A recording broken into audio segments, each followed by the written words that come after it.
इस बार का चुनाव लोकतंत्र को बचाने का चुनाव है। इस बार का चुनाव संविधान को बचाने का चुनाव है। इस बार का चुनाव जो सरकारी संस्थाएं हैं उनको बचाने का चुनाव है। वो कह रहे सबका साथ, तो 33 जो IAS की परीक्षा दिए बगैर सचिव बनाए गए वो कौन लोग थे? उसमें एक भी पिछड़ा नहीं है, उसमें एक भी दलित नहीं है, तो फिर सबका साथ सबका विकास कैसे हो गया? उनसे पूछिएगा ओम प्रकाश राजभर जी से कि 27% आरक्षण का वर्गीकरण का मुद्दा कहाँ चला गया? अनावश्यक अति पिछड़े समाज का नाम लेते हैं और समाज को गुमराह करते हैं। जो राशन दे रहे हैं मोदी जी, वो राशन मोदी जी पैदा नहीं करते हैं। यहाँ जो लोग खड़े हैं इनके दरवाजे आके मुंह रगड़ के वहीं पर जान दे दूंगा अपना। वो बेरोजगारी में विश्वगुरु बन जाएगा, झूठ बोलने में विश्वगुरु बन जाएगा, अंधभक्ति में विश्वगुरु बन जाएगा, वो कंगाली में विश्वगुरु बन जाएगा। तो आज बसपा ने अपना पत्ता खोल दिया है और घोसी लोकसभा से बालकृष्ण चौहान को प्रभारी प्रत्याशी बनाया है। उसी क्रम में आज एक बैठक भी थी और तमाम लोग यहाँ पे मिल भी गए हैं। हम इन्हीं लोगों से बात करें कि आखिरकार चौहान समाज को देखा गया है कि लगातार वो बीजेपी को वोट करता रहा है, मगर अब चौहान प्रत्याशी आ गए हैं तो चौहान समाज किसके तरफ है? लंबे समय से देखा गया है कि चौहान समाज बीजेपी को वोट करता रहा है। अब चौहान समाज का क्या स्टैंड है, किधर जाएगा? क्योंकि बीएसपी ने बालकृष्ण चौहान को उम्मीदवार बना दिया। बहुत बहुत धन्यवाद बहुजन समाज पार्टी की नेता आदरणीय बहन कुमारी मायावती जी को, जो माननीय पूर्व सांसद बालकृष्ण चौहान जी को अपना लोकप्रिय उम्मीदवार बनाया है। और निश्चित घोसी की जनता चौहान समाज के नहीं सर्व समाज के लोगों ने मन बनाया है कि यहाँ के लोकल प्रत्याशी हैं और सामाजिक परिवर्तन, देश में सामाजिक परिवर्तन के लिए बहुजन समाज पार्टी को वोट देंगे। और उस बहुजन समाज पार्टी के लोकप्रिय उम्मीदवार बालकृष्ण चौहान जी को घोसी की जनता, जो यहाँ के स्थानीय नेता हैं, उनको अपना प्यार आशीर्वाद देने के लिए तैयार हो चुकी है। क्या लग रहा है ये बीजेपी से नाराजगी क्यों? बीजेपी को तो वोट करते रहे आप लोग, बीजेपी ने आपको राज्यपाल बनाया, चौहान समाज को बीजेपी ने विधायक भी बनाया, मऊ से एक लोग विधायक भी है, मधुबन विधानसभा से। इस बार का पैंतरा क्यों घूम रहा है? देखिए, वो हवाई वो मंत्री किसी काम के नहीं है, चूंकि उन लोग से कोई सरोकार नहीं है समाज से। यदि समाज को, सर्व समाज को किसी ने सम्मान दिया तो बहुजन समाज पार्टी ने दिया। और उसी क्रम में बहुजन समाज पार्टी ने आदरणीय पूर्व सांसद साहब को फिर से अपना उम्मीदवार बनाकर यह साबित किया है कि आने वाले समय में सर्व समाज का सम्मान बहुजन समाज पार्टी करेगी। इसलिए चौहान समाज बहुजन समाज पार्टी को अपना पूर्ण समर्थन देने के लिए तैयार है और यहाँ से घोसी से माननीय बालकृष्ण चौहान जी चुनाव जीत कर जाएंगे। चौहान समाज की बात कर लिया जाए, आपको भी देखा गया है लगातार के जैसे कार्यक्रम आप करते रहते हैं, चौहान समाज को लेकर के सम्मेलन कराए थे। अब तो चुनाव हो गया है, आप सक्रिय भी हो जाएंगे। चौहान समाज किसके साथ? सर, बीजेपी या बीएसपी? सबसे पहले हम जो आप देख रहे हैं हर जगह देखा जा रहा है, हम लोग एक सामाजिक संगठन बनाया है, शब्दभेदी सेना सामाजिक, उसी के हम राष्ट्रीय अध्यक्ष और हम लोग 4 संगठन मिलके एक संयुक्त चौहान मोर्चा बनाया है। हम लोग की सोच थी घोसी से किसी अच्छे दल से एक बढ़िया प्रत्याशी को बुलाया जाए और उसके साथ चला जाए। इस बार घोसी से श्री बालकृष्ण चौहान भारी मतों से विजयी हो रहे हैं। मगर यहाँ से मंत्री भी तो है दारा चौहान, यहाँ से विधायक है आपके बगल में ओम रामविलास चौहान, तो वो भी तो पार्टी में वोट लेके जाएंगे ना। देखिए, आप बार बार बीजेपी की बात करते हैं, मैं फिर दोबारा वही सवाल करूंगा, क्या बीजेपी से कोई एक भी सांसद चौहान है क्या? तो कोई किसी का विरोध नहीं करेगा। चौहान समाज की मांग है कि अपने समाज का एक सांसद भी होना चाहिए। आगे भी बालकृष्ण चौहान थे जो समाज की आवाज उठाए, इस बार भी बालकृष्ण चौहान जी आ रहे हैं। एक भी सांसद चौहान नहीं है, तो हम लोग सांसद बनाने का प्रयास करेंगे कि जिन लोगों का नाम दे रहे हैं उनके बारे में देखा जाएगा। पिछड़े समाज की लड़ाई तो लड़ रहे हैं ना ओम प्रकाश राजभर, और साथ चलने की भी बात कर रहे थे पिछले उपचुनाव में दारा सिंह चौहान के साथ, वो लगे भी रहे। अब उनका नंबर है तो चौहान समाज करनी काहे काट रहा है? ओम प्रकाश राजभर पिछड़ी समाज की आवाज कहाँ उठा रहे हैं? उनके एजेंडे से जो 27% आरक्षण का वर्गीकरण का जो उनका मुख्य एजेंडा था, तो पिछड़ों को गुमराह करने का, अब उनसे पूछिएगा ओम प्रकाश राजभर जी से कि 27% आरक्षण का वर्गीकरण का मुद्दा कहाँ चला गया? अनावश्यक अति पिछड़े समाज का नाम लेते हैं और समाज को गुमराह करते हैं। ओम प्रकाश राजभर की जो रंग बदलने वाली राजनीति है जनता जान चुकी है और उनका पर्दा फाश हो चुका है। यहाँ के लोग, स्थानीय जनता बालकृष्ण चौहान को अपना समर्थन देने जा रही है, अपना स्नेह प्यार देने जा रही है, जो स्थानीय यहाँ के हैं, जनपद मऊ के हैं, स्थानीय जो है जी। और भी लोग इनसे जान लिया जाए। क्या कुछ कह रहे थे आप? अभी आप कह रहे थे कि ओम प्रकाश के लड़के को ओम प्रकाश राजभर पिछड़ी जाति की कहते हैं कि हम पिछड़ी शोषित वंचित और पिछड़े समाज की हम लड़ाई लड़ते हैं, और किस खेमे में खड़े हैं? जहां पिछड़े, दलित, आदिवासी, वनवासी और दलित के हकों को मारा जाता है, जहां अल्पसंख्यक के हकों को मारा जाता है। अभी 69,000 शिक्षक भर्ती उत्तर प्रदेश में हुई, जिसमें ओम प्रकाश जी ने कहा कि पिछड़े समाज के लोगों को जो आरक्षण मिलना चाहिए वो आरक्षण नहीं मिला, इसलिए मैं पार्टी को छोड़ रहा हूँ। और जैसे ही वो मंत्री होते हैं, उनके एक आदमी को एमएलसी बनाया जाता है और उनके बेटे को टिकट मिल जाता है, पूरे 69,000 के अभ्यर्थियों को अन्याय मिल गया, सब लोग नौकरी करने लगे। तो सिर्फ आप पिछड़े का नाम लेकर के, दलित का नाम लेकर के, अल्पसंख्यक का नाम लेकर के अपने बेटे को टिकट दिलाने के लिए आए थे। तो ये पिछड़ा समाज इस बात को समझ रहा है, अब आपकी बातों में गुमराह होने वाला नहीं है। दूसरी बात एक साथी कह रहे थे कि आज पूरा मऊ जो है चारागाह बन गया है। आप आइए गाजीपुर से, आप आइए लखनऊ से, आप आइए बिहार से, आप आइए बलिया से, आप आइए फैजाबाद से, एक प्रत्याशी यहाँ का नहीं है। आखिर जो भी विपक्ष के दल हैं, क्यों यहाँ के लोकल प्रत्याशी को टिकट नहीं देते हैं? माननीय बालकृष्ण चौहान जी पूर्व में सांसद रहे हैं, पिछड़े और दलित की आवाज को उठाते रहे हैं, सबसे मिलनसार और मृदुल स्वभाव के यहाँ लोकप्रिय सांसद रहे हैं, और आज फिर इसी नाते मऊ अपने बेटे को वोट देने जा रहा है। और आप ये जानिए कि अरशद जमाल जी जो पूरा उत्तर प्रदेश में सबसे ज्यादा मतों से, रिकॉर्ड मतों से जीत करके आए हैं, वो पूरा समुदाय, पूरा समाज और सब लोग बालकृष्ण को अपना स्नेह, प्यार और दुलार देने जा रहे हैं। इस बार का जो चुनाव है साथी, इस बार का जो चुनाव है, मैं बड़ी गंभीर बात कहने जा रहा हूँ, सिर्फ सत्ता परिवर्तन का चुनाव नहीं है।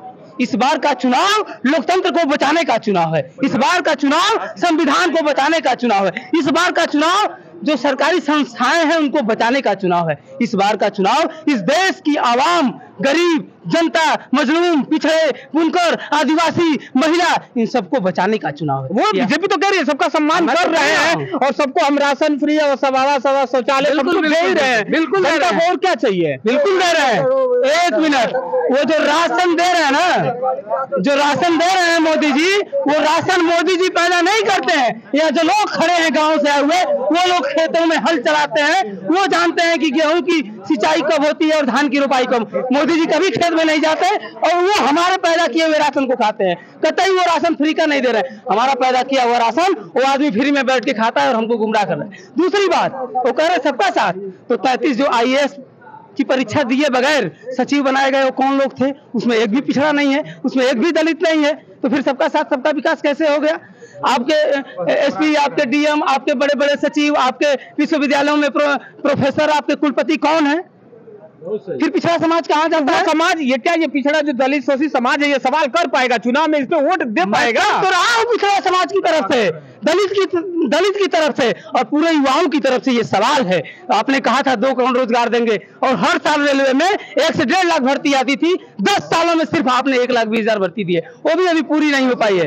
अगर दूसरा कोई होता जो पूर्व की सरकारें थी, अगर 1 लाख भी आप देते तो 10 लाख भर्तियां होती। फिर ये विश्व गुरु बनने जा रहा है हमारा देश और आप लोग विरोध पे उतारे हुए हैं। बिल्कुल, वो विश्व गुरु बनने जा रहा है मोदी जी की अगुवाई में। वो बेरोजगारी में विश्व गुरु बन जाएगा, झूठ बोलने में विश्व गुरु बन जाएगा, अंधभक्ति में विश्व गुरु बन जाएगा, वो कंगाली में विश्व गुरु बन जाएगा। आज भूख की कगार पर खड़े हैं, पाकिस्तान से भी पीछे खड़े हैं और आप कह रहे हैं विश्व गुरु। हिंदू राष्ट्र तो बना रहे हैं ना, मंदिर बिल्कुल हिंदू राष्ट्र बना रहे हैं और उसी हिंदू के मंदिर में राष्ट्रपति को नहीं जाने दिए। यह देश आपके मन से नहीं चलता है, आपकी हिटलरशाही से नहीं चलता है, यह देश बाबा साहब के बनाए हुए संविधान से चलता है और संवैधानिक पद पर बैठे हुए प्रथम व्यक्ति को मंदिर में नहीं जाने दिया जाता है और हिंदू राष्ट्र बना रहे हैं। और भी आइए लोगों से बात कर लिया जाए, क्या माहौल रहने वाला है इस बार का? चौहान समाज अब की बार किसके साथ? इसके साथ आपको तो पहले आपके चैनल को बहुत बहुत धन्यवाद है। जी हम स्वीकार करते हैं। यहाँ जो है हमारा समाज और पूरा समाज OBC, अल्पसंख्यक का, अनुसूचित जाति मतलब दलित का जो भी समाज है, बालकृष्ण चौहान के साथ है। बालकृष्ण चौहान यहाँ बहुत भारी मतों से जीतेंगे, इसको कोई रोक नहीं पाएगा। ऐसे कौन से कार्य हैं जिन पे बालकृष्ण चौहान को जनता वोट करेगी? एक बार ये सांसद रह भी चुके हैं, घोसी के लिए ऐसा क्या किए हैं जो जनता इनको वोट करेगी? बालकृष्ण जी ने जो काम किया है वो कोई सांसद यहाँ का काम नहीं किया है। पार्लियामेंट में जो है अल्पसंख्यक की बात किए, पिछड़े जात का बात किए, OBC मतलब माइनॉरिटी का बात किए, कोई आज तक सांसद नहीं किया है कि मतलब इतना काम उठा सके, इतना बात रख सके। चौहान समाज को देखा गया बीजेपी को वोट करता रहा है, तो इस बार का क्या खेला होगा? चौहान समाज को कोई भी बुला लेगा, हाँ कोई भी चौहान बुला लेगा, लेकिन चौहान भूलने वाला नहीं है। इस साल जो है, इस बार जो है बाल कृष्ण चौहान को वोट एक एक वोट करके देगा, कोई जाने वाला नहीं है, कोई जाने वाला नहीं है। समाज भी वोट कर रहा है। क्या लग रहा है, युवा है आप, कैसे देखते हैं इस चुनाव को? बहुत ही नज़दीकी से देख रहे हैं चुनाव को, क्योंकि हम लोग और आज डेट में जो युवा बेरोजगार घूम रहे हैं ना, वो जान चुके हैं बीजेपी की नीति क्या है। इसीलिए हम लोग जैसे बैकवर्ड में हम लोग आते हैं, हमारा नाम युवराज चौहान है, और रहा सवाल जैसे बैकवर्ड में आते हैं, जो चौहान समाज पूर्वांचल में काफ़ी जनसंख्या में है, आज तक सपा हो या बीजेपी कोई टिकट देने का काम नहीं किए। तो जाहिर सी बात है, मऊ के लाल हैं बालकृष्ण चौहान जी, जिनको टिकट मिला है, लोकल के प्रत्याशी हैं, और पूरे पार्लियामेंट में जितना क्वेश्चन किया है आज तक कोई सांसद पार्लियामेंट में क्वेश्चन नहीं किया है। जो भी ओबीसी पेट्रोल पंप, जैसे जो भी पेट्रोल पंप होता है, ओबीसी को जो आरक्षण मिलता है, बालकृष्ण चौहान जी की देन है कि पूरे भारत में ओबीसी वालों को पेट्रोल पंप में आरक्षण मिलता है। क्या लग रहा है माहौल इस बार का क्या रहने वाला है? चौहान समाज इस बार किसके साथ? बीएसपी के साथ, बहुजन समाज पार्टी के साथ। बड़े जल्दी पलट गए हो आप लोग। अभी बीजेपी देखिए ना, मंत्री बना के भेजी है यहाँ पे, और दारा सिंह चौहान को यहाँ पे विधायक बना के रखी है। दारा सिंह चौहान जी अपने लिए हैं, बस अपने लिए हैं, और अपने समाज के लिए नहीं। समाज के लिए, समाज की लाइन नहीं लड़ते हैं, उनको नेता नहीं मानते आप लोग? कैसे मानते हैं? उन्हीं के नाम पर पीटा गया चौहान। अभी बीजेपी के लोगों ने कलेक्टर में पीटा था महेंद्र चौहान को। उस समय कहाँ थे वो समाज के लिए? दारा चौहान कैसे समाज उनको मानेगा? उनके लिए अगर समाज पीटा जा रहा है और वो आगे नहीं आएंगे तो कैसे समाज उनको मानेगा? क्या कह रहे थे दारा चौहान जी को लेकर आप? समाज को गुमराह करते हैं, इस पार्टी में जाते हैं, उस पार्टी में जाते हैं, और समाज की हक हिस्से की बात कभी आज तक पार्लियामेंट विधानसभा में उसने उन लोगों मतलब किए ही नहीं है। विधानसभा की, हाँ हम चौहान समाज की हक और हिस्से की बात करूं, टिकट की बात करूं, सांसद बनाने की बात करूं, विधायक बनाने की बात करूं। क्या हो गया है आपको? क्या है, क्या समस्या है आप? मेरे ऊपर समस्या भाई साहब है कि हमारा कोई साथ नहीं देने वाला है। पहले अखिलेश, समस्या क्या है? समस्या है कि कौन साथ नहीं दे रहा है आपका? पहले बढ़िया सरकार चल रही है, देखिए ना। अब पहले देखिए, पहले ये लोग कहते हैं कि मोदी जी सरकार बहुत अच्छी है, उनको वोट दिया था, वो जीत गए थे। 5 किलो राशन दे के सबको, जनता को भरमाए हैं, मुंह से खिलाते हैं, गांड से निकाल लेते हैं। पहली बात है, तेल की महंगाई बढ़ गई है, दाल का भाव बढ़ गया है। आप मेवाती के राज में तो नहीं कोई महंगाई नहीं बढ़ी थी, अब मुलायम के राज में तो महंगाई नहीं बढ़ी थी, बाकी इनके मोदी जोगी के राज में तो सरकार बढ़ गई है। एक आदमी के साथ में बोला कि मैं तुम्हारा काम अवश्य करूंगा, वो नहीं किए थे।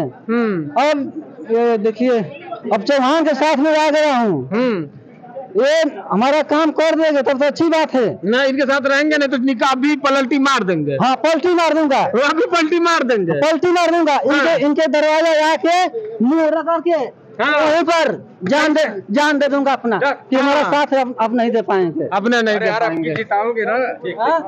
तो ये तमाम लोग हैं, चौहान समाज के लोग हैं, और बाकी सभी समाज। यहाँ पे एक बैठक की गई थी, कार्यकर्ता सम्मेलन था बीएसपी का, और सभी लोगों का कहना था कि जनता सबको जान रही है। अब देखना यह है कि जनता जो बात कर रही है, ऐसी ही बातें करती ही जनता जो बात कर रही है, ये वोट के समय भी अपना वोट सही जगह कर पाती है या फिर बहकावे में आ जाती है। अब देखते रहिए मऊ तक न्यूज। मैं हूं संजय, नमस्कार।